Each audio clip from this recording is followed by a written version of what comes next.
Pozdrav svima i dobrodošli u novu epizodu Hairpin magazina.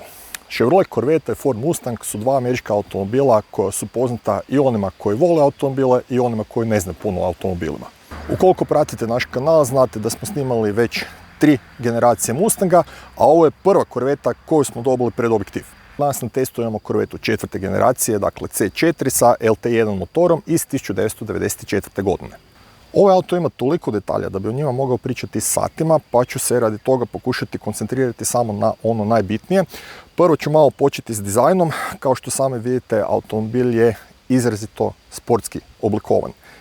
Nizak je, ekstremno širok, odlično izgleda.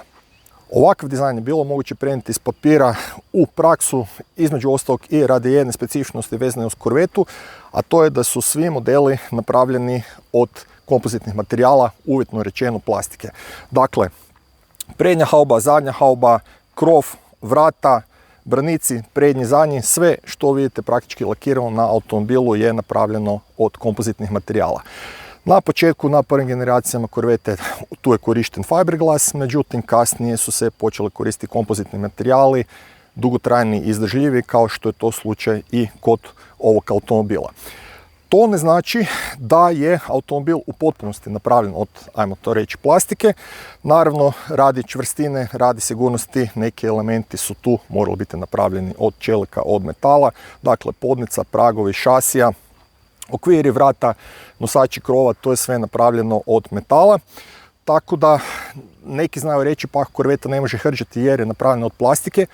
Upravo su što se tiče vanjskih panela, međutim itekako treba obratiti pažnju dok se gleda nekakav model koji možda nije u najboljem stanju, u kakvom su stanju šasija, pragovi i dijelovi koji su napravljeni od metala. E sad, Amerikanci su se pobrinuli isto tako da auto ne bude ono kako oni vele all show and no go. Za to se brine ono što se nalazi pod ovim ogromnim poklopcem motora. Prava zvjerka, 5,7 litara, dakle 5700 kubika, V8, Chevroletov small block, LT1 iteracija. Što sve to skupa znači? To vam znači da auto ima neki 305 konjskih snaga i kamionskih 450 Nm okretnog momenta, do stotke ubrzava nešto sitno ispod 6 sekundi. Moram reći neke stvari o ovom motoru. On se počeo ugrađivati u Corvettu 1992. godine. Prije se u ovu generaciju ugrađivala takozvana L98 mašina, a ovo je u principu zadnja, najmodernija iteracija Chevroletovog takozvanog small bloka. Razlike koje su u odnosu na prethodne generacije, zaradi čega je unapređen, su glava je aluminijska, ima specifičan način hlađenja, takozvani reverse cooling, dakle prvo se hlade glave, nakon toga se hladi i sam blok motora. Potrošnja primjenjena američkim uvjetima u ono doba, dakle 15 do 20 litara bez problema, može ona i doći do 30, ali ovo je zadnja iteracija tog motora i ja bih rekao da je to nekakav prijelaz sa small bloka na motor koji je isto tako legendaran, koji je došao u sljedećoj generaciji Corvette, a to je LS1.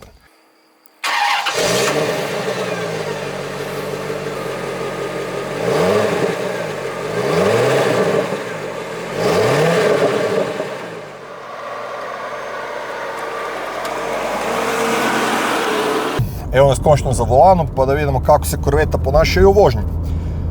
Jasno vam je da bilo koja vožnja ovim automobilom predstavlja pravu avanturu. Ono što osjetite dok sjednete unutra i kresnite motor je da prvo, motor nije preglasan, čuje se unutra fino, dakle ne vjerujte tu zamijeniti da ispod haube nije u smak, međutim nije preglasan zvuk u kabini, puno tome doprinosi naravno i serijski auspuh. S jedne strane je to dobro, s druge strane je to loše, neko bi odmah otvorio auspuhe, stavljao druge lonce i tak dalje, da se to sve još jače čuje. Međutim, to je ok ako se vozite, ne znam, tu lokalno na kavu, radite 20 km. Međutim, ukoliko se vozite na duže ture, a vlasniku duže ture s ovim automobilom nisu strane, onda naučite cijeniti normalan auspuh, dakle normalnu glasnoću auspuha, da nemate one frekvencije na autocesti na 120, 130 koje vas umaraju i taj auspuh koji ste skupo platili vam brzo postane dosadan i naporan.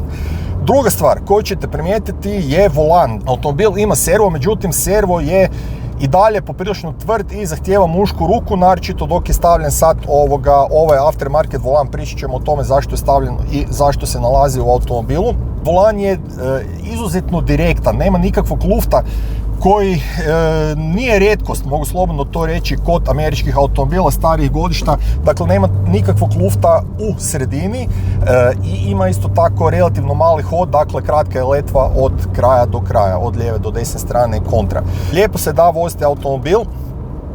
I ovaj automobil nema onaj nekakav super sportski karakter dok ga vozite. On ima šus, krasno nabire i to sve skupa, međutim nije divlji u smislu da ga ne možete voziti normalno. Dakle, s ovim automobilom se možete bez problema zaputiti na nekakav dulji put na kojem nećete izvlačiti maksimum iz njega i cijediti svaku konjsku snagu van, nego se vrlo lijepo možete voziti i smireno i tu vam automobil isto tako nije naporan na duge staze. Automobil izvana izgleda kao svemirski brod, možete se misliti kako izgleda 84. kad se pojavila prva iteracija ove C4 korvete, to je bilo onda nešto nezamislivo, plijeni pažnju i danas, a isto tako i unutrašnjost je strašno meni zanimljiva, ima taj jedan nekakav retrofuturistički štih, ko da sjedite u nekakvom svemirskom brodu kojeg su zamislili dizajneri u 80-ima koji su razmišljali o tome kako je moglo izgledati nekakvi automobili budućnosti i tome slično. Ovdje u ovom facelift modelu, dakle u pitanju automobila iz 94. je ta unutrašnjost mrvicu još ublažena, međutim na onim prvim modelima je kompletni show ukrila kontrolna tabla koja je bila u potpunosti digitalna.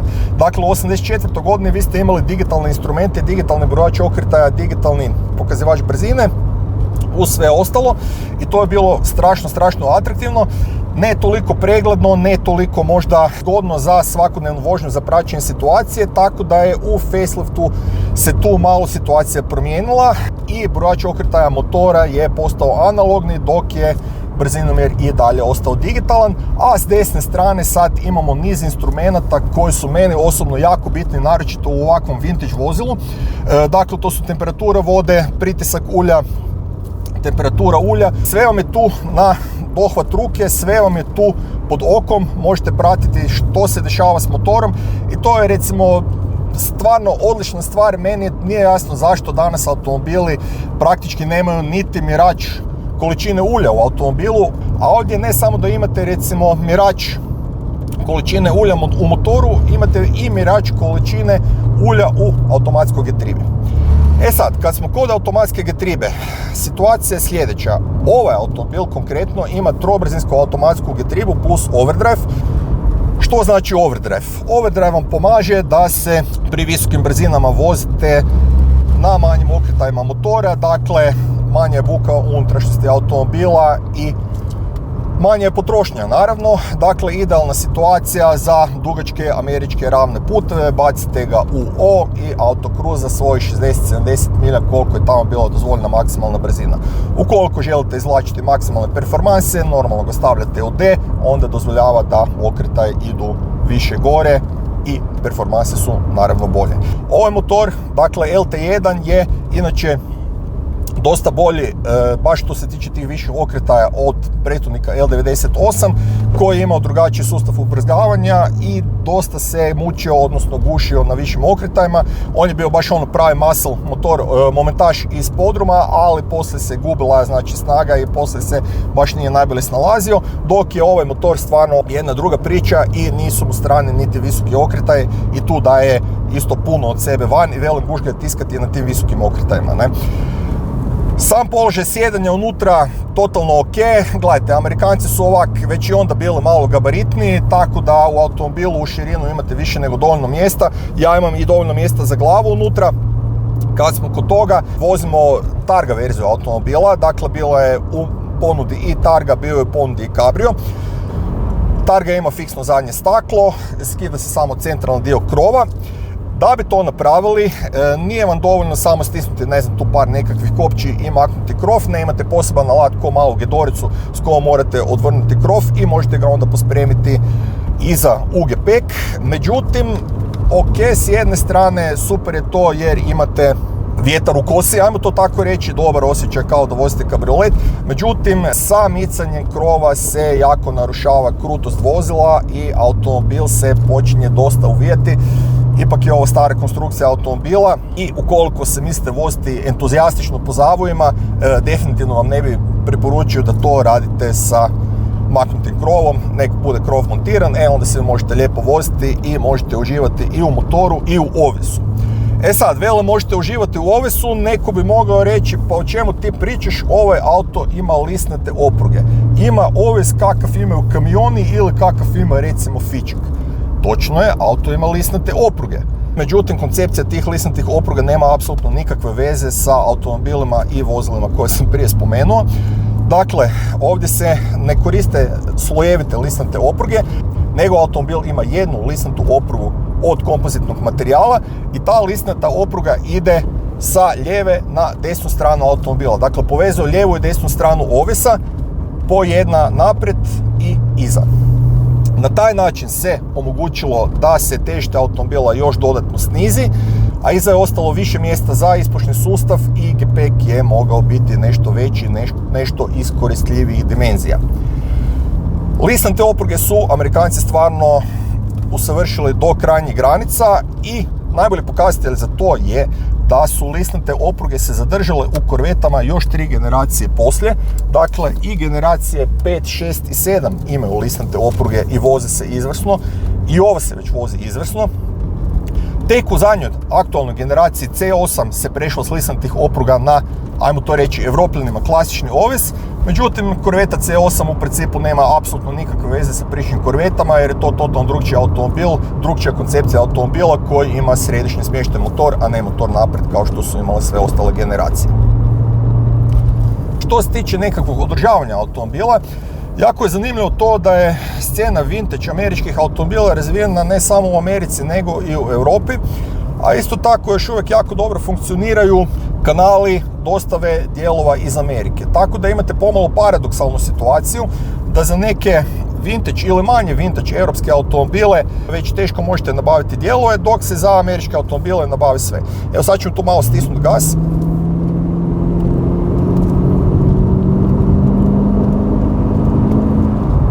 Mislim, to je ono radi čega se kupuje ovakav automobil. Nije divlji, fino vas potisne u sjedalo unutra, još uvijek imate osjećaj da vi imate kontrolu, a ne da auto vozi vas. Zvuk je tu da se naježite, auto je totalni antidepresiv. Sad, ako još malo pričamo o unutrašnjosti, ovaj automobil nije nekakav spartanski sportaš.